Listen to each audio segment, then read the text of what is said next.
पानी ज्यादा है तो भी नाश है, धूप ज्यादा है तो भी नाश है, अगर धूप है ही नहीं तो भी नाश है। तो इसीलिए हर एक बात को परमेश्वर ने समय समय पर कंट्रोल करके रखा है। ये सिर्फ उस परमेश्वर की इच्छा है, क्योंकि उसी ने कहा कि जिसको मैं जीवन देना चाहूँ जीवन दूंगा, मैं जिसके ऊपर करुणा करनी चाहूँ उसके ऊपर मैं करुणा करूंगा, जिसके ऊपर मैं दया करनी चाहूँ उसके ऊपर मैं दया करूंगा। सभी बोलिए हालेलुया। परमेश्वर आप सभी को बहुत सारी बरकत दे। और आज आप सभी जन परमेश्वर की हजूरी में आए हैं और दिल की गहराइयों से धन्यवाद करते हैं। हम लगातार कुछ छोटी छोटी बातों को जो जरूरी है हम परमेश्वर के वचन के बीच में से सीख रहे हैं और उन दर्शनों को साझा कर रहे हैं जो परमेश्वर अपने लोगों को देते हैं। जैसा जोएल नबी की किताब में लिखा कि तेरे बेटे बेटियां दर्शन देखेंगे भविष्यवाणी करने के लिए, और बूढ़े बुजुर्ग लोग जो है वो दर्शन देखेंगे, जवान जो है वो आगे की बातों को देखेंगे, लोचेंगे अच्छी बातों को, भली बातों को। तो इसीलिए मेरे भाई मेरी बहन, वहाँ पर ये भी लिखा है कि वो अंतिम समय में, अंतिम दिनों में अपना सामर्थ, अपना पवित्र आत्मा लोगों में, जगत के बीच में, छोटे से लेकर बड़े के ऊपर में पानी की तरह बहा देगा। और वो तब बह जाता है जब वो बहने के बहाव को अपने जिस्म में, अपनी जिंदगी में ग्रहण करने के योग्य आपको। तो इसीलिए हमें ध्यान देना है। और हम बात कर रहे थे मेरे भाई मेरी बहन, हम सीख रहे थे परमेश्वर के वचन के बीच में से कि हर एक वचन जो घास के समान ही है, फूल झड़ जाते हैं, वो मुरझा जाते हैं, उनका तेज चला जाता है, घास सूख जाता है, फूल झड़ जाता है, लेकिन प्रभु का वचन सदा तक कायम रहता है, वो कभी मुरझाता नहीं है। बोलिए हालेलुया। तो इसलिए यदि हम फूलों की ओर देखते हैं, घास फूस की ओर देखते हैं, तो वो मुरझा जाता है, वो सड़ जाता है। धूप के बीच में पानी ना मिलने की वजह से, ज्यादा पानी हो जाए तो भी हम देखते हैं जिस जमीन में ज्यादा पानी भर जाए तो वहां की फसल भी नाश हो जाती है, सड़ जाती है। इसीलिए पानी नहीं है तो भी नाश है, पानी ज्यादा है तो भी नाश है, धूप ज्यादा है तो भी नाश है, अगर धूप है ही नहीं तो भी नाश है। तो इसीलिए हर एक बात को परमेश्वर ने समय समय पर कंट्रोल करके रखा है कि नाश भी ना होने पाए और नाश भी हो जाए। हमें जो बातें नहीं परमेश्वर को अच्छी लगती वो नाश हो जाती हैं। जो परमेश्वर चाहते हैं कि इसमें जिंदगी वास करे तो परमेश्वर उसको जिंदगी दे देते हैं। बोलिए आमीन। और एक छोटी सी बात आपको बताना चाहते हैं, पिछले समय में पटियाला में एक दुर्घटना हो गई और गाड़ी का एक एक्सीडेंट हो गया, दुर्घटना हो गई। तो वहां पर कुछ मरीज जो सेम एक सी चोट वाले बहुत लोग थे, लेकिन जिस व्यक्ति के लिए पिछले दिनों प्रार्थना की गई और परमेश्वर की हजूरी में उसके लिए सभी ने, आपने भी दुआ की है, भाई करण सिंह है उनका नाम। तो वो वहां पर जो एक्सीडेंट में दुर्घटनाग्रस्त बहुत सारे लोग थे और जो जो अपने अपने ईश्वर की उपासना करते हैं वो बचाव करते हैं, हालेलुया। लेकिन जो परमेश्वर जिनको जिंदगी देना चाहे उनको जिंदगी देते हैं, जिनकी बढ़ती है उनकी घटी नहीं कोई कर सकता। हमें जिनकी आगे की भविष्य की बातों को परमेश्वर ने लिख दिया उनको कोई भी कट नहीं कर सकता, भले ही कैसा ही क्यों ना हो। यदि परमेश्वर ने नहीं लिखा अगला दिन देखना तो कोई भी व्यक्ति, कोई भी ताकत उस मनुष्य को जीवन दान नहीं दे सकती। इसीलिए यदि आप जीवित हैं तो परमेश्वर का धन्यवाद करें। और जिस भाई के लिए प्रार्थना की गई उस भाई का बचाव है, वो उनसे मिलके आए पिछले दिनों में 10 तारीख के दिन। और उस समय के दौरान जो वहां पर व्यक्ति थे उनमें बहुत सारे लोग क्या हुए, अपनी जान से चले गए और जब अपनी जीवनी को पूरा करके चले गए। लेकिन सेम वैसी ही कंडीशन वाला एक व्यक्ति, भाई कर्म उसका नाम है, और जब दुआ प्रार्थना उनके लिए की गई तो वो अभी सलामत है, उनको छुट्टी मिल गई, अपने घर में चला गया। अर्थात ये आपकी और मेरी लियाकत नहीं है, ये सिर्फ उस परमेश्वर की इच्छा है, क्योंकि उसी ने कहा कि जिसको मैं जीवन देना चाहूँ जीवन दूंगा, मैं जिसके ऊपर करुणा करनी चाहूँ उसके ऊपर मैं करुणा करूंगा, जिसके ऊपर मैं दया करनी चाहूँ उसके ऊपर मैं दया करूंगा। आमीन। तो ये सारी बातें परमेश्वर की ओर से हैं। घास सूख जाता है, फूल कुमलाता है, झड़ जाता है, उसकी पत्तियां कुमला जाती है, और प्रभु का वचन सदा टीक कायम रहता है, वो कभी नहीं मुरझाता। इसीलिए हमें परमेश्वर के वचन के ऊपर भरोसा है, उसके वचन के ऊपर हमें मनन करना है और उसी के ऊपर हमारा चित्त रहना चाहिए। जैसे भजन संहिता में से हमने पढ़ा है पिछले दिनों में कि हे परमेश्वर मेरा मन तो तेरे वचन की ओर लगा हुआ है, तेरी व्यवस्था की ओर लगा हुआ है। और जो व्यवस्था की ओर मन लगा रहता है और विचार अपना ध्यान व्यवस्था की ओर लगाते हैं और वचन की ओर लगाते हैं, वो कभी मुरझाते नहीं। भजन संहिता 1 अध्याय में लिखा कि वो तो उस वृक्ष के समान है जो बहते हुए जल के धाराओं के पास में, बहते हुए झरनों के किनारे लगा हुआ है, नदियों के पास में लगा हुआ है। हमें उसे नई बरकत, नई ऊर्जा मिलती रहती है, वो कभी भी मुरझाता नहीं। वो समय पर अपना फल देता है और हर एक कमी घटी से, हर एक कष्ट क्लेश से वो बचा रहता है। हालेलुया, आमीन। इसलिए हमें देखना है। तो आज जगत में जो हम देखते हैं घास सूखता है, फूल कुमला जाता है, झड़ जाता है, तो इसके दौरान परमेश्वर हमसे आज इस समय के दौरान कुछ बात करना चाहते हैं अपने वचन के अनुसार, और हमें देखना है। हालेलुया। और हमें व्यवस्था विवरण जो है, व्यवस्था सार की किताब है, पंजाबी ਦੇ ਵਿੱਚ व्यवस्था सार और हिंदी में व्यवस्था विवरण, व्यवस्था विवरण की किताब उसका 27 अध्याय हम निकालेंगे अपने पवित्र बाइबल में से।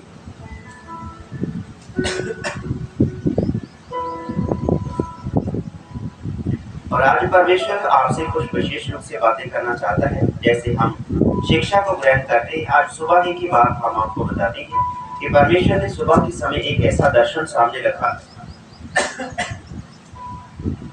कि मैंने कुछ ऊंट देखे और कुछ घोड़े देखे। और वो ऊंट घोड़े, मतलब घोड़ों का काम क्या है? लगातार चलना, और वो कभी सुस्ती नहीं दिखाते हैं हमें। और जो ऊंट हैं वो भी कभी सुस्ती नहीं दिखाते और वो भी रेगिस्तान में चलते रहते। लेकिन आज का जो दर्शन परमेश्वर ने दिया उसका एक भेद था जो बाइबल खोलते ही परमेश्वर ने खोल दिया। क्योंकि परमेश्वर चाहे दर्शन से बात करें, चाहे वचन के द्वारा बात करें, चाहे अपने दास के जरिए कोई वैसी व्यक्तिगत बात करें, परमेश्वर अपने भेद को प्रकट करते हैं। हालेलुया। अपने भेद को जो गहरा होता है वो आसान करके अपने लोगों को बताने की कोशिश करते हैं परमेश्वर हमेशा ही, कि मेरे बच्चे हर एक बात से वाकिफ रहे और चौकस रहे कि क्या होने वाला है। और इस समय जब हम देख रहे थे परमेश्वर की हजूरी में से कि कुछ ऊंट हैं जो एक टिल्ले के पास में बैठे हैं और सुस्त आए पड़े हैं, कोई उसमें फुर्ती नहीं है, बिल्कुल सुस्ती छाई पड़ी है। और जो घोड़े निरंतर दौड़ रहे हैं वो अचानक से वहां पर बैठे हैं और लेटे पड़े हैं, कोई उनको सुधी बुद्धि नहीं है, कुछ समझ नहीं है, और लगाम उसके मुंह में है, लेकिन कुछ भी बात उनमें देखी नहीं कि उनमें फुर्ती हो। घोड़ों का नाम ही ऐसा है, मान लो हर एक कोई कहता है कि घोड़ों की नहीं रहता है, हमें चीते की नहीं, ये होशियार है, चालाक है, सांप की नहीं, होशियार है, लेकिन घोड़ा कबूतर की नहीं, वचन बताता है। लेकिन जब हम परमेश्वर के वचन के अनुसार इन दर्शन को मैच किए, परमेश्वर की हजूरी में से जब वचन को खोला गया तो उसने बहुत सारी बातें उत्पन्न की। आज इसी रीति से जगत में है, जैसे ऊंटों को और घोड़ों को देखा गया सुस्ता रहे हैं, उनमें किसी भी रीति से फुर्ती नहीं है। तो ऐसा आज जगत में हमने देखा, कलीसिया में देखा और चर्चों में देखा है और दास और दासियों में देखा है और जाजकों में देखा है, हर एक अधिकारी ने देखा है। तो वो सुस्ता रहे हैं, जो काम करने वाला है उस काम को छोड़ रहे हैं। हालेलुया, जोर से बोलिए हालेलुया। हालेलुया। जो सेवा परमेश्वर ने दी है उस सेवा को छोड़ रहे हैं लोग, उस सेवा को भूल रहे हैं, उस अपनी गतिविधियों को जो परमेश्वर ने दी है उनको भूल रहे हैं। ऊंट हैं वो सर को नीचे करे, लंबी गर्दन बैठे हुए हैं, लंबी गर्दन करके बैठे हुए हैं। जो घोड़े हैं वो अपने पाँव में अपने सर को रखे पड़े हैं, जैसे एक कुत्ता रहता है वैसे उनको देखा गया। वैसे परमेश्वर ने एक बात को दिखाया, एक दृष्टांत को दिखाया। तो आज उस बात को हमने देखा, चर्चों में, कलीसियाओं में देखा कि ऐसी बातें हैं जो करनी चाहिए वो हो नहीं रही है। आमीन, हालेलुया। जो बातें हमें करनी है वो हो नहीं रही है। प्रार्थना का समय है, प्रार्थना हो नहीं रही है। भजन आराधना का समय है, वो हो नहीं रही है। वचन को पढ़ने का और चिंतन करने का समय है, लेकिन हो नहीं रहा है।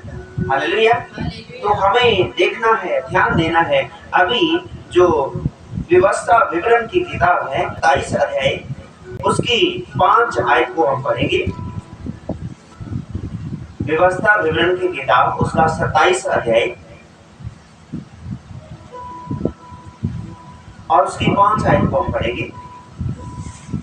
ਤੁਸੀਂ ਉੱਥੇ ਯਹੋਵਾ ਆਪਣੇ ਪਰਮੇਸ਼ਵਰ ਲਈ ਇੱਕ ਜਗਵੇਦੀ ਬਣਾਓ, ਅਰਥਾਤ ਪੱਥਰਾਂ ਦੀ ਇੱਕ ਜਗਵੇਦੀ।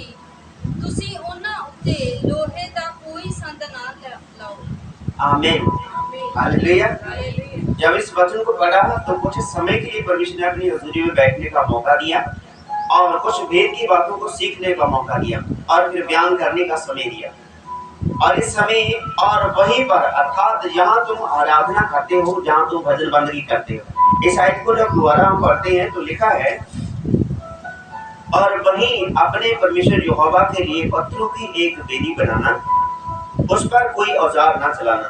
अर्थात कोई भी औजार जो इस्तेमाल करने वाले होते हैं, कोई देसी हथौड़ा, कोई शैनी वगैरह होते हैं, और किसी भी रीति से कोई गज वगैरह, कोई लेवल वगैरह उसके ऊपर रखना नहीं है। ये एक मिस्त्री के लिए है, लेकिन उसके लिए है जो जाजक है, जो वेदी बनाते हैं। हमें परमेश्वर ने पूरे अधिकार के साथ में कहा कि तुम उस रीति से कार्य करना, और वहीं पर जहाँ तुम आराधना, जहाँ पर तुम भजन बंदगी करते हो, परमेश्वर की इबादत करते हो, अपने परमेश्वर के लिए अन खड़े हुए पत्थरों की वेदी बनाना और उस पर कोई औजार ना चलाना। पहली बात क्या है, वहीं पर जहाँ हम आराधना भजन बंदगी करते हैं, वहीं पर हमें वेदी बनानी। यहाँ पर वेदी है परमेश्वर की। हालेलुया, जोर से बोलिए तो सही एक बार, हालेलुया। यहाँ हम आराधना करते हैं, यहीं पर परमेश्वर की वेदी बनाई जा चुकी है। अभी जो इसमें भेद की बातें हैं, अपने परमेश्वर के लिए अन खड़े पत्थरों की वेदी बनाना। अन खड़े पत्थर कौन है? हम ही हैं। हालेलुया। और जब अन खड़े अन तराशे पत्थरों को, बिना तराशे हुए पत्थरों को हम देखते हैं, किसी का कोण बाहर पड़ा हुआ है, किसी के बीच में गड्ढा है, कोई चांद की नहीं है, कोई तारे के समान है, कोई जैसे मान लीजिए मूंगफली की नहीं है ना, तो कैसे कैसे अमरूद के जैसे, कोई कैसे अलग अलग आकार है, कोई रोटी के समान है, पतले चपेटले से पत्थर है। और इस समय के दौरान जो परमेश्वर का वचन इन बातों के बीच में प्रकाशवान होता है, वो प्रकाश देता है कि अन्य खड़े पत्थर कौन है? हम हैं। वेदी के ऊपर जब बिना तराशे हुए पत्थर लाने के लिए परमेश्वर ने कहा, तो इसमें बहुत बड़ी भेद की बात है। हमें ध्यान देना, जो अपने आप किसी आकार के हैं, तो अन्य खड़े पत्थर अर्थात वेदी 4 से बनाई जाती है। वेदी का एक आकार होता है, 4 होता है। वो 4 हाथ लंबी, 4 हाथ ऊंची, 4 हाथ चौड़ी, ऐसे करके बनाई जाती है। 2-2 हाथ करके, मतलब 4 होनी चाहिए। यदि 1 फुट है तो 1-1 फुट चारों तरफ से होगी। यदि 4 फुट है तो चारों तरफ से 4-4 फुट होगी। 4 फुट और 4 फुट चौड़ी चारों तरफ से। हालेलुया। तो इसीलिए परमेश्वर हमें इन बातों के बीच में बताते हैं, और अपने आप किसी आकार के हैं, किसी आकार के हैं, जो अपने आप किसी काम के हैं ना, उनकी विधि बनाने के लिए परमेश्वर ने कहा। जो बीच में रखने वाले पत्थर हैं, वो बीच में रखने वाले पत्थरों को बीच में रखा गया। जिनका दायरा चारों तरफ से बनाया गया, वो चारों तरफ रखने वाले पत्थर अलग से इकट्ठे किए गए। जो कोने में है, उनकी 2 कोने अलग से होने, 3 कोण वाला पत्थर चाहिए खूंजे में रखने के लिए। हालेलुया। इसी रीति से परमेश्वर के वचन के अनुसार हमें थोड़ा आराम से इन बातों को सीखना है। आप सभी के लिए एक बहुत अच्छी और खास योजना है परमेश्वर की, जो आज आपके ऊपर भी प्रकट होती है। पहली बात क्या है? और वहीं तुम जहाँ पर आराधना भजन बंदगी करते हो, परमेश्वर की बारगाह में, उसकी हजूरी में एक वेदी बनानी है। अर्थात जहाँ भी हम प्रार्थना करते हैं, वहाँ एक स्थान होना चाहिए। वेदी अर्थात एक स्थान होना चाहिए जहाँ पर बैठ के हम प्रार्थना कर सके और उसकी उपासना कर सके। जो अपने आप में किसी आकार के हैं, आराधना, प्रार्थना, वचन को पढ़ने वाले, आराधना करने वाले, प्रार्थना करने वाले, वचन को पढ़ने सुनने वाले, उपदेश देने वाले। हालेलुया। तो वो पत्थर कौन है? हम हैं। कोने का पत्थर है प्रार्थना करने वाला, बीच का पत्थर है आराधना करने वाला। आमीन। और फिर दूसरे कोने में पत्थर आ गया वचन को पढ़ने वाला, सुनने वाला, प्रचार करने वाला। आमीन। समझ में आ रही सारी बातें? आमीन। तो इसी रीति से परमेश्वर आपको और मुझको इन पत्थरों के समान अलग अलग कोने पर, बीच में, बीचकार के दायरे में, अलग 4 दीवारी में, और कोने के निचले और ऊपरले हिस्से में, और बाहरली ऊपरली कोर के बीच में परमेश्वर आपको रखना चाहते हैं, जो अपने आप में किसी आकार के हों। आराधना करने वाले आराधना करने के लिए, प्रार्थना करने वाले प्रार्थना करने के लिए, वचन को पढ़ने सुनने वाले वचन को पढ़ने सुनने के लिए, उपदेश देने वाले उपदेश को देने वाले। परमेश्वर ने अलग अलग रखा। अभी आपको देखना है कि मेरा आकार क्या है। हमें क्या मैं आराधना कर सकता हूँ? तो आराधना के लिए आप आगे निकलिए, किसी की ना सुने, बस आराधना करते जाइए। एक समय है तो दूसरा समय अपने आप खुद परमेश्वर की हजूरी में प्रार्थना करिए, प्रभु मैं और ज्यादा बढ़ना चाहती हूँ, और ज्यादा बढ़ना चाहता हूँ। प्रार्थना करने वाले हैं तो प्रार्थना सभा चल रही है, सभा चलती के लिए प्रार्थना करें, प्रभु हम प्रार्थना करते हैं आज की सभा बहुत अच्छी होने पाए, जो आराधना हो, आराधना में आपके आत्मा और सच्चाई से भजन गीत गाए जाएं, जो प्रचार हो वो परमेश्वर तेरी ओर से होने पाए। कोई दुखी है, कोई लाचार है, वो आए और चंगा हो प्रभु तेरी इच्छा से होने पाए। हालेलुया।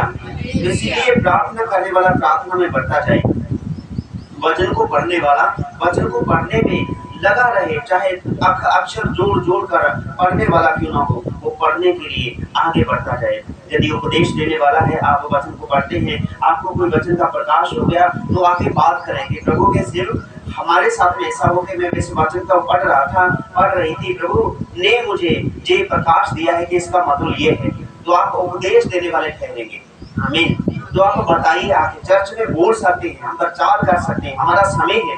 जैसा जैसा आपका आकार है वैसा ही आप पहचानिए कि मैं कोने में खड़ा होने वाला हूँ, बीच में सहयोग देने वाला हूँ।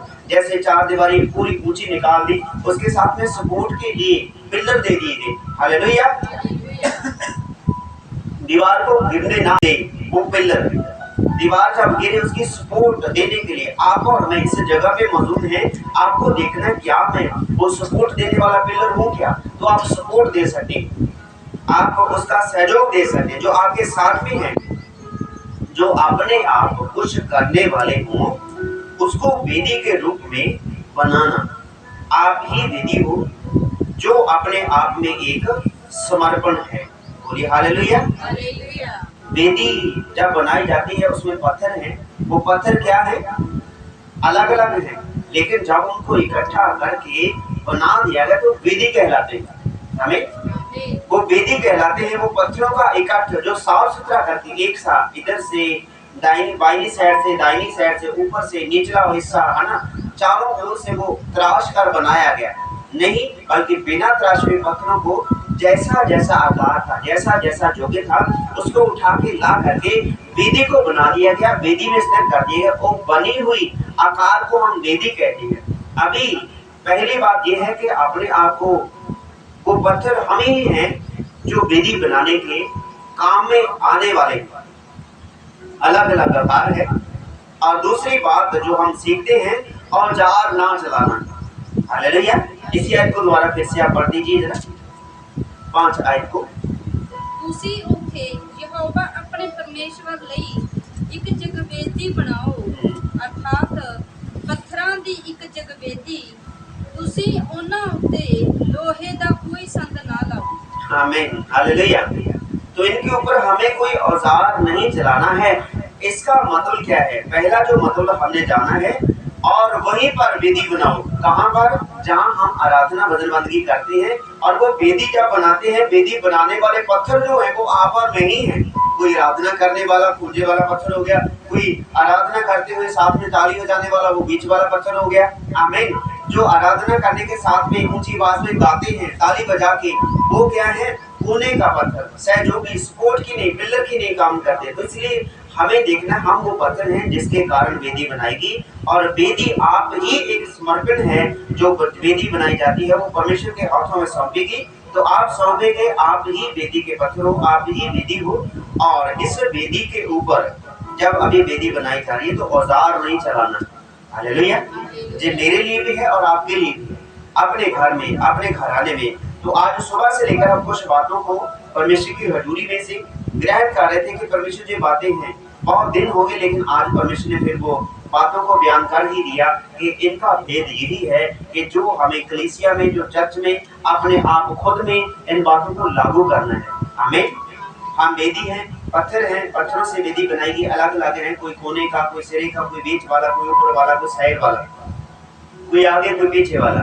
इसलिए अभी दूसरी बात जो है, औजार ना चलाना, अर्थात बिना घड़े पत्थर का इस्तेमाल में ले आना, काम में ले आना। जैसा वो योग्य होगा वैसा ही उसको काम पर रखना। और देखिए, आप आराधना करने वाले हैं तो आराधना करने के लिए अपने आप को वहीं पर आना है।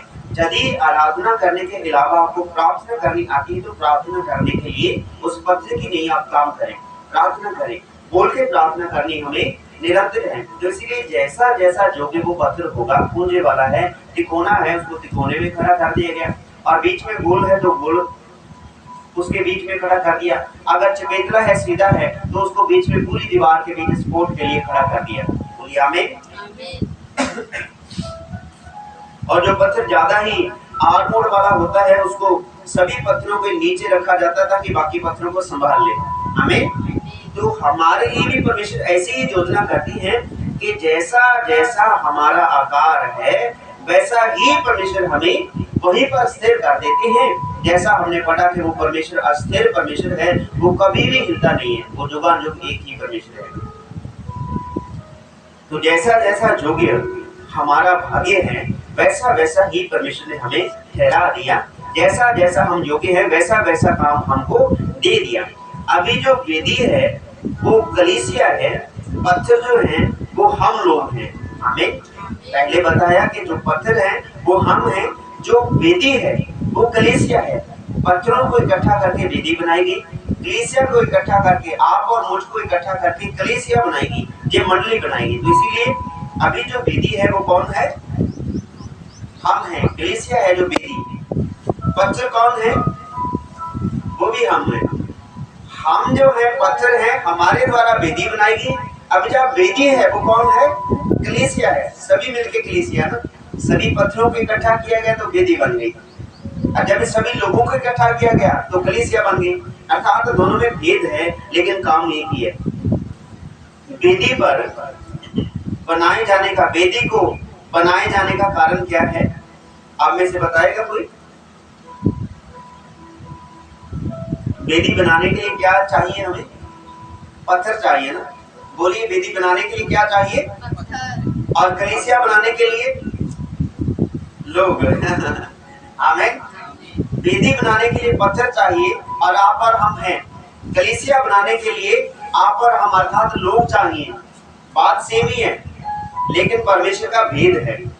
वेदी जिस पर भेंट चढ़ाई जाए वो पत्थर, और जिसके द्वारा भेंट चढ़ाई जाए वो कलीसिया। आप हैं मेरे भाई मेरी बहन, जो वेदी के रूप में आप परमेश्वर के सामने बढ़ते हैं। क्या चाहिए? लोग चाहिए कलीसिया बनने के लिए। परमेश्वर आप सभी को वेदी के समान देखना चाहते हैं। अभी वेदी देखिए, वेदी किस काम आती है? जो चौथी बात को हम सीख रहे हैं। दूसरी बात जो है कि औजार नहीं चलाना, वो जैसा जैसा आकार। आराधना करने वाले हैं वो बिना कहे आराधना करें। हालेलुया। जो प्रार्थना करने वाले हो बिना कहे प्रार्थना में जुट जाएं। जो साथ में सहयोग देने वाले हो बातों को, प्रार्थना को सुनते सुनते साथ में बोलना शुरू करें। जो आराधना कर नहीं सकते वो साथ में आराधना करने वाले की आराधना करें। जो कुछ भी नहीं कर सकते ताली पे जोर लगाएं। हालेलुया। आमीन। हमें ताली बजाते हुए, आराधना करते हुए उसके समान जैसा जैसा योग्य आपको ठहराया गया वैसा ही आप वो कार्य करें। उसी में सक्षम आप रहे, पीछे ना हटें। और ऊंटों की नहीं, घोड़ों की नहीं, हमें सुस्ताना नहीं है। जो हमारे जीवन में कार्य परमेश्वर ने दिया उसको पूरी वफादारी से हमें सेवा में लेकर के आना है और बाहर उभरना है। तीसरी बात है, वेदी बनाने के लिए क्या चाहिए? पत्थर चाहिए जो लाए गए हैं। कलीसिया बनाने के लिए क्या चाहिए? लोग चाहिए जो आप और मैं हैं। आमीन। लेकिन आपको और भी खींचना है अपने भाई बहनों को, और भी ज्यादा इस वेदी को मजबूत करना है, सपोर्ट देनी है। और परमेश्वर आपको इस वेदी ही के समान देखना चाहते हैं और जो परमेश्वर के सम्मुख रहती है। तीसरी बात है। और चौथी बात जो हमने सीखने वाले हैं, चौथी बात यह है कि वेदी किस काम आती है? आप में से कोई बता सकता है क्या? हालेलुया। वेदी किस काम आती है?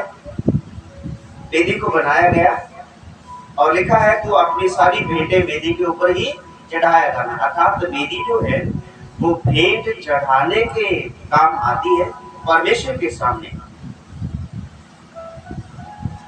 भेंट परमेश्वर को आनंदित करती है जब वेदी के ऊपर भेंट चढ़ाई जाती है। तो इसी रीति से जैसे वेदी के ऊपर भेंट चढ़ाया जाना परमेश्वर के मन को प्रसन्न करता है, वैसे ही कलीसिया भी ऐसी वेदी के समान होनी चाहिए जो अपने आप में परमेश्वर के सामने एक सुगंधी ठहरे, जो एक वेदी के ऊपर पड़ी हुई सुगंधी ठहरे, जो परमेश्वर को प्रसन्न करे। हालेलुया। और यदि परमेश्वर ने आराधना करने का बल दिया, आराधना करनी है, प्रार्थना करनी है और कलीसिया के लिए सलामती की दुआ करनी है, तो हमें उस बातों के बीच में बढ़ते जाना है। हालेलुया। तो हमें उन बातों के बीच में बढ़ते जाना है। जैसे वेदी के ऊपर एक भेंट चढ़ाई गई और वो परमेश्वर के मन को प्रसन्न करती है, और वैसे ही कलीसिया भी उस वेदी के समान होनी चाहिए। आप और मैं उस रीति से होने चाहिए कि जब आप परमेश्वर के सामने इकट्ठे हों, वेदी पर पड़ी सुगंधी की नहीं परमेश्वर के मन को प्रसन्न करें। हालेलुया। आमीन। घबराइए मत। आमीन। परमेश्वर की उस वेदी के समान जैसे उसके सामने है, कलीसिया भी वैसा ही होनी चाहिए और ऐसा हमें बनना है, मजबूत होना है। सामने एक सुगंधी ठहरे जो परमेश्वर के मन को पसंद करे। अभी जो चौथी बात है क्या है कि वेदी किस काम आती है? भेंट चढ़ाने की। अभी कलीसिया किस काम आती है? भेंट चढ़ाने की। अभी वेदी के ऊपर भेंट किसने चढ़ाई? लोगों ने चढ़ाई, ताकि परमेश्वर पसंद करे, है ना, परमेश्वर के सामने उसकी हजूरी में ग्रहण हो। तो कलीसिया के बीच में जब कोई प्रार्थना निवेदन भेजा जाता है, तो वो प्रार्थना निवेदन एक भेंट की नहीं आता है, तो वो कलीसिया परमेश्वर के सामने लेकर के चलती है। उसको परमेश्वर सुनते हैं और वो परमेश्वर के सामने पहुंचाई जाती है, जो परमेश्वर के मन को प्रसन्न करती है कि भाई ठीक है, आपके ईमान से मैं इन बातों को सुनता हूँ। जैसे यीशु के पास में कुछ भाई, कुछ जवान बेटे बेटियां एक ऐसा मानिए कि मृतक देही को लेकर के आए और अधरंग से मारा हुआ, बिल्कुल बहुत सालों से बीमार पड़ा।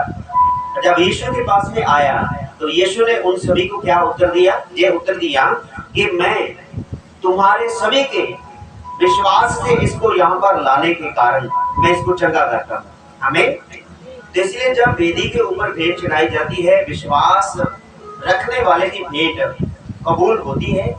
कलीसिया में जब हम परमेश्वर की हजूरी में किसी प्रार्थना को, निवेदन को रखते हैं, तो वो परमेश्वर के सामने ठहरती है। आपके विश्वास के कारण परमेश्वर उस प्रार्थना को सुन लेते हैं, उत्तर दे देते हैं। तो अभी वेदी है किस काम की? भेंट चढ़ाने की। कलीसिया किस काम की है? प्रार्थना करने के काम है, गीत गाने के काम है, आराधना करने के काम है। कलीसिया के जो परमेश्वर को एक सुगंधी की नहीं ठहरे, परमेश्वर के सामने उसके सुगंधी की नहीं ठहरे और परमेश्वर को प्रसन्न करने वाली ये कलीसिया, ये वेदी होनी चाहिए। बोलिए आमीन। व्यवस्था की सब बातों को वेदी अर्थात अपने दिल में लिख लेना है और स्पष्ट तरीके से लिख लेना है। और इसकी हम आगे की आयतों को हम पढ़ेंगे। अभी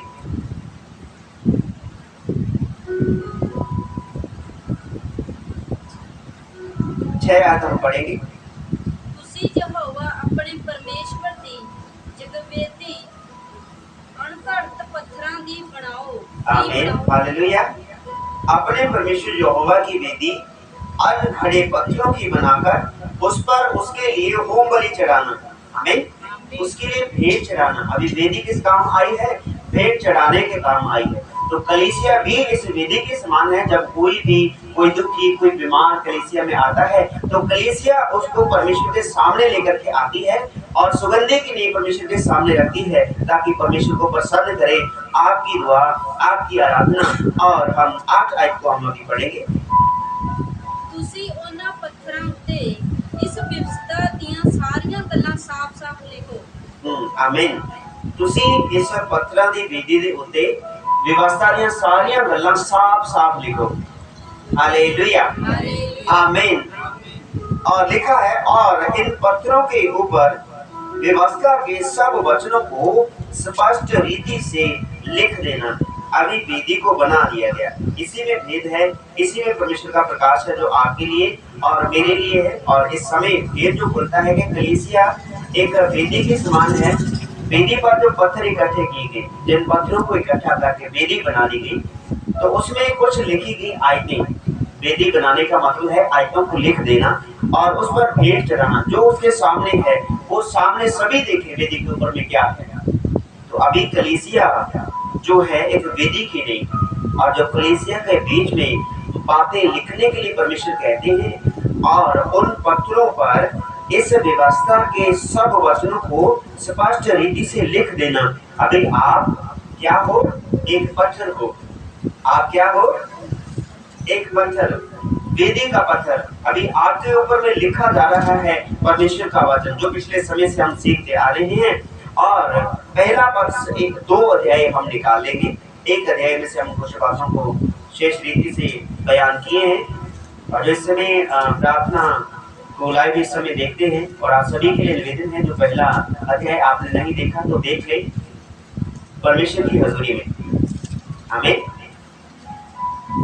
2 अध्याय उसकी पहली ही आयत को हम पढ़ेंगे। हमें कुछ लिखना है अपने जीवन में, वेदी पर लिखा जाए, ताकि जो सामने आए देखे और उसको पता चल जाए कि वेदी के ऊपर में क्या लिखा है और मुझे क्या करना चाहिए, कैसे भेंट चढ़ानी है, किस रीति से चढ़ानी है। हमें हाँ, हम पढ़ेंगे पहला पत्रस 2 अध्याय उसकी 1 आयत को हम पढ़ेंगे। इस कारण ਤੁਸੀਂ ਸਾਰੀ ਬਦੀ, ਸਾਰਾ ਛਲ, ਕਪਟ, ਖਾਰ ਅਤੇ ਸਾਰੀਆਂ ਚੁਗਲੀਆਂ ਨੂੰ ਛੱਡ ਕੇ ਨਵਿਆਂ ਜੰਮਿਆਂ ਹੋਇਆਂ ਬੱਚਿਆਂ ਵਾਂਗਰ ਆਤਮਿਕ ਅਤੇ ਖਾਲਿਸ ਦੁੱਧ ਦੀ ਲੋਚ ਕਰੋ ਕਿ ਤੁਸੀਂ ਉਸ ਨਾਲ ਮੁਕਤੀ ਲਈ ਵੱਧਦੇ ਜਾਓ। आमीन, हालेलुया। इसी कारण जो हमें इस समय के दौरान देखना है, सारी बदी को, व्यभिचार को, सारा छल छिद्र को, सारे कपट को, खार को और सभी चुगलियों को, निंदा को छोड़ छाड़ के नवजन्मे शिष्य की नहीं, बच्चों की नहीं, खालस दूध, पवित्र दूध की लोच हमें करनी है। और इस आयत को पूरा पढ़ देंगे हम। पहली और दूसरी आयत को पंजाबी में पढ़ दीजिए। इस समय के दौरान कुछ बातें शेष हैं जो हम लगातार परमेश्वर के वचन में से सीख रहे हैं। जो यूट्यूब पे लाइव इस समय सुनते हैं उन सभी के लिए भी ये विशेष बात है, जो अभी इस समय लाउडली इस बातों को सुनते हैं, अभी लाइव इस प्रार्थना के समय में बने हुए हैं, जो प्रार्थना भवन में मौजूद है, आपके और मेरे लिए ये बेहद आशीष बात है। जो विधि बनाएगी उस पत्थर के ऊपर परमेश्वर ने कुछ लिखने के लिए बोला है। हालेलुया। उस पत्थर के ऊपर में जब लिखा हुआ पढ़ा जाएगा तो वो पढ़ने और सुनने अमल करने वालों के लिए उद्धार का कारण ठहरेगा। तो अभी हम पढ़ेंगे पहला पत्रस उसका 2 अध्याय 1 और 2 आयत को हम पढ़ेंगे। इस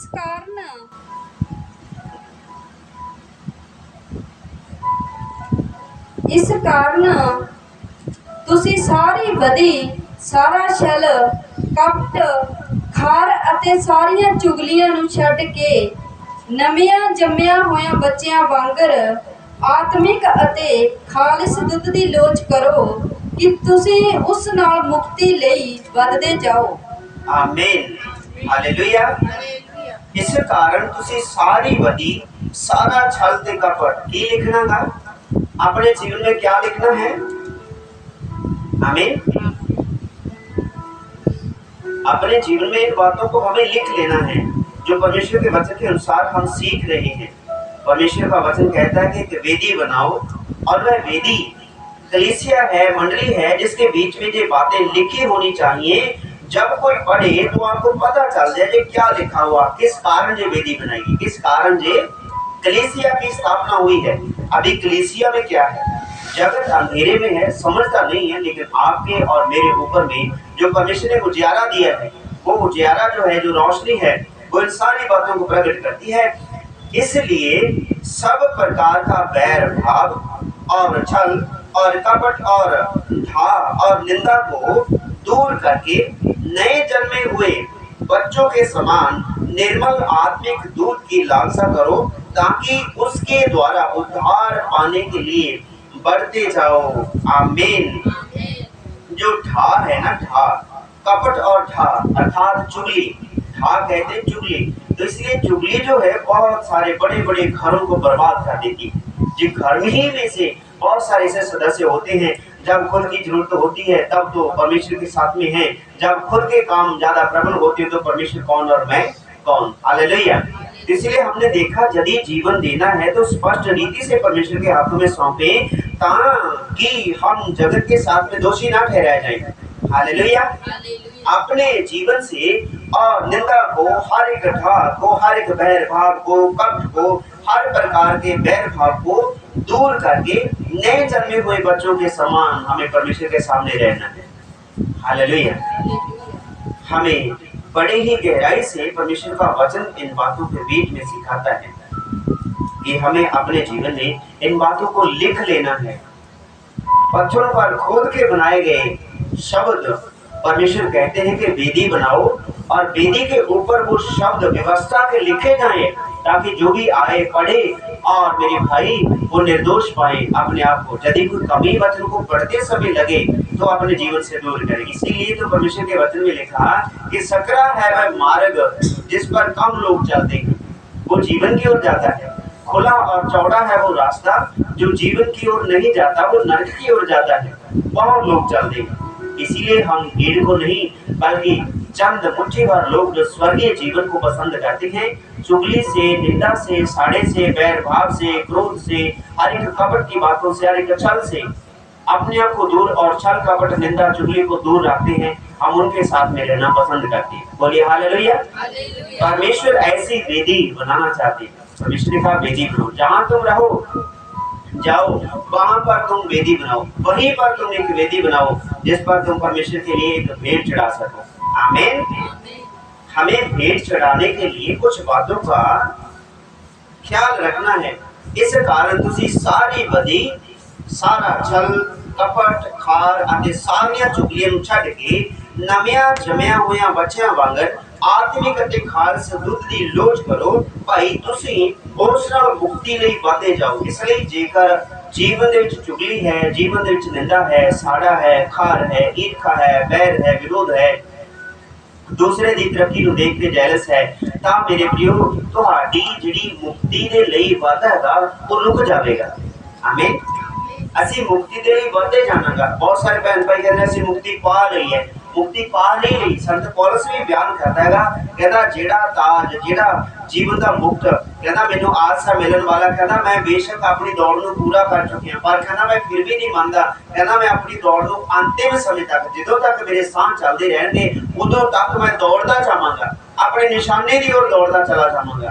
इसी तरह परमेश्वर का वचन सानू बयान करता है, अपनी सारी निंदा, सारी चुगली, सारी खार, विरोध, ईर्खा वो संगत दे विच आउण नहीं कर दिंदा। आमीन। ईर्खा जो है परमेश्वर का वचन बयान करता है वो संगत दे विचों अलग कर दिंदा। असीं ध्यान देना है और हमने मन की सच्चाई से देखना है कि परमेश्वर का वचन जो कहता है कि उस वेदी के ऊपर कुछ अक्षर लिखने हैं, कुछ शब्द लिखने हैं। वो क्या है? एक तो हमें खार नहीं करनी है, या में इसलिए सब प्रकार का बैर भाव, जो आज बैर रखते हैं ना, जगत में ना बैर रखते हैं कि उसने ऐसा कर दिया मैं क्यों ऐसा करूं, या फिर उसने ऐसा कर दिया मैं डबल करूंगा उसके सामने, उसने मुझे गाली निकाल दी मैं उसकी गाली भी निकालूंगा। तो इसीलिए परमेश्वर इन बातों को बयान करता है, सब प्रकार का बैर भाव और छल और कपट और भाव और निंदा को दूर करके हमें परमेश्वर की हजूरी में रहना। ये बातें वेदी के बीच में लिखी होंगी तो सामने वाला तुरंत पढ़ लेगा जी क्या लिखा है। हालेलुया। आपके और मेरे जीवन में ये बातें लिखी होनी चाहिए कि हमें ना तो किसी के पास में ऐसी बातें बोलनी है, ना ही किसी से सुननी है। यदि हम सुनते हैं तो मेरे भाई मेरी बहन, तो परमेश्वर हमें बचाते नहीं है। आमीन। हालेलुया।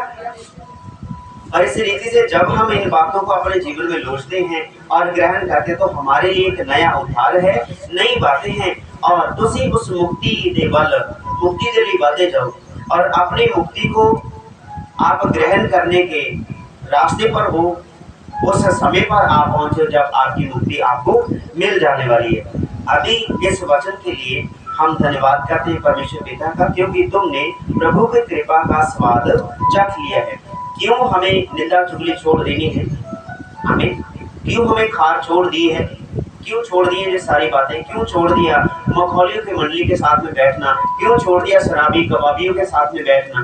क्यों छोड़ दिया मजाक करने वाले मंडली के साथ में? क्यों छोड़ दिया जगत के काम को?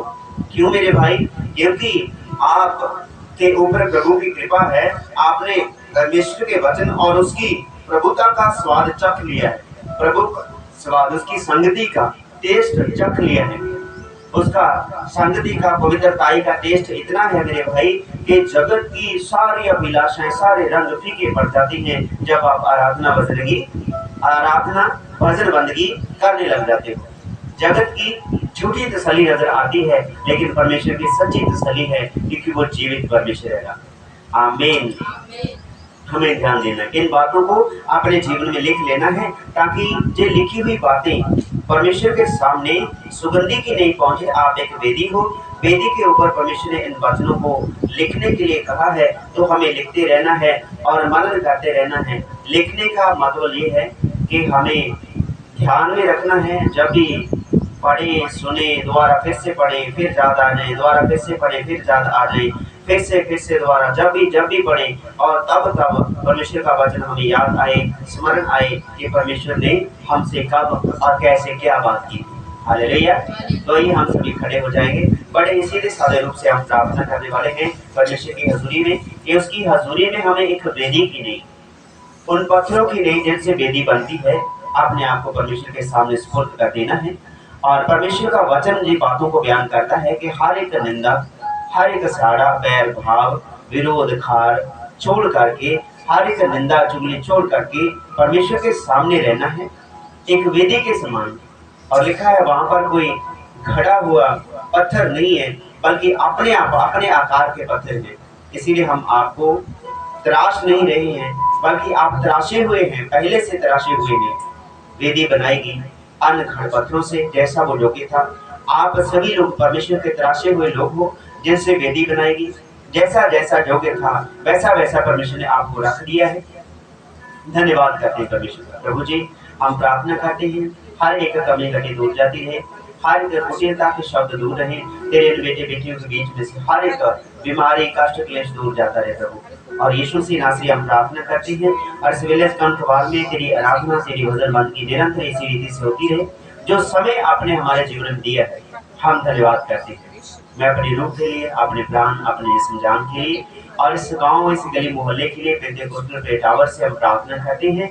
इस गांव के सरपंच मुखियाओं के लिए, नंबरदार और मेंबर साहिबानों के लिए और तमाम अधिकारी टीचरों के लिए, अध्यापकों के लिए, पिता परमेश्वर, डॉक्टर साहिबानों के लिए, पुलिस मुलाजमों के लिए, आर्मी ऑफिसर्स के लिए, मेहनत करने वाले भाई मजदूर भाई बहनों के लिए और खेत खलियानों में और खेती बाड़ी करने वाले किसान भाई मजदूर भाई बहनों के लिए प्रार्थना करते हैं और परमेश्वर का प्रतिफल उनको पूरा मिले हम दुआ करते हैं। और इस गांव में जो बच्चे छोटे पढ़ाई में हैं उनकी पढ़ाई में बुद्धि में बढ़ते जाएं, अपने माता पिता की आज्ञाकारी में बढ़ते जाएं। जितने भी नशे में व्यर्थ अपने समय को व्यतीत करते हैं वो नशा इन घरों से जाता रहे। जितने घरों में लड़ाई कलेश बबाएं व्यर्थ रहती हैं उन व्यर्थ लड़ाई झगड़ों से परमेश्वर आप शांति दीजिए, तसल्ली दीजिए। जो इस समय प्रार्थना भवन से तेरी आवाज को सुनते हैं, वचन को सुने हैं मेरे परमेश्वर, वो हर एक निंदा चुगली साड़े से बचे रहने पाए और तेरा आनंद तेरा छुटकारा जुगों जुग इन सभी के जीवन में बना रहे। और खुदा प्रभु यीशु मसीह के नाम में होकर के हम इस प्रार्थना को मांग लेते हैं। आमीन। है हमारे पिता तू जो स्वर्ग में है, तेरा नाम पवित्र माना जाए, तेरा राज्य आए, तेरी इच्छा जैसे स्वर्ग में पूरी होती है जमीन पर भी पूरी हो। हमारे दिन भर की रोटी आज हमें देना, हमारे कर्ज हमें माफ करना, हमारी गलतियां हमें क्षमा करना जैसे हमने भी किया है, हमें आजमाइश में ना पड़ने दे परंतु बुराई से बचा, क्योंकि राज्य पराक्रम और महिमा सदा ही आपके हैं। हे मेरे मन यहोवा को धन्य कहे और जो कुछ मेरे अंदर है उसके पवित्र नाम को धन्य कहे। ऐ मेरे मन यहोवा को धन्य कहे और उसके किसी भी भले उपकार को ना भूल ना विसार, क्योंकि वही तो तेरे सब अधर्म के कामों को क्षमा करता है, तेरे सब रोगों से तुझे चंगा करता है। आमीन आमीन।